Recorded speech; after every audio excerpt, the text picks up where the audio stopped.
ito sa handa ng mama ng birthday niya. First time ko nga lamang lulutuin, kaya tara, samahan nyo kong magluto. Ang sabi nga doon, i-soak muna natin for 30 minutes yung noodles sa tubig. Room temp water nga lamang ating pagbababadan. After 30 minutes, atin naman tatanggalin yung tubig. Dahil atin naman itong pakukuluan for 15 minutes. Or hanggang makuha natin na mapalambot yung palabok noodles. Pero remember, dapat firm pa rin yung palabok noodles at hindi siya lubsak ha. Kaya kailangan talaga antabay ka dito. Lagi mong chinecheck yung noodles. Nang maluto na nga yung ating palabok noodles, sinunod ko na nga lutuin yung ating palabok sauce. Nag-isa nga lamang ako dyan ng ginili. Sinunod na rin natin yung bawang at saka sibuyas.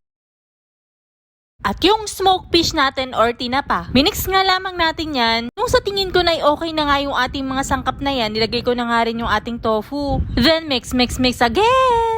And after that, nilagay na nga rin natin yung ating palabok mixture. Ang ginamit ko nga rin itong palabok mixture ay yung Mamacita. Ready-made na at may lasa na talaga. Dahil first time ko nga hindi ko alam kung paano ko gagawin, kaya doon na lang ako nagdepend. Para mas madali talaga at mas malasa. Nag-add na nga lamang din ako ng 2 shrimp cubes. Para lasang hipon kahit wala tayong hipon na nilagay. Nang kumukulo na at para pandagdag lasa, naglagay na nga rin ako ng patis. Kaunting paminta. Dagdag palasa nga lamang dun sa ating nilagay na palabok sauce mixture. Siyempre, iba-iba naman kasi ang ating panlasa at depende na nga rin sa inyo kung paano nyo titimplahan. Sa akin kasi gusto ko kasi medyo may anghang at medyo mas maalat pa ng konti. Kaya patis na nga lamang ang nilagay ko kaysa asin. Pinakulo nga lamang natin yan at nang kumukulo na, nilagay na nga natin yung palabok noodles natin. At ito na nga yung ating palabok. Fairness, not bad for first timer. At ito na nga isa siya sa nahayin nung birthday ng mama. At ang toppings na nilagay natin dyan ay itlog, chicharon, at toasted garlic. So yun, successful ang first time natin sa pagluluto ng palabok. So yun lang for today's video. Thank you for watching. Bye!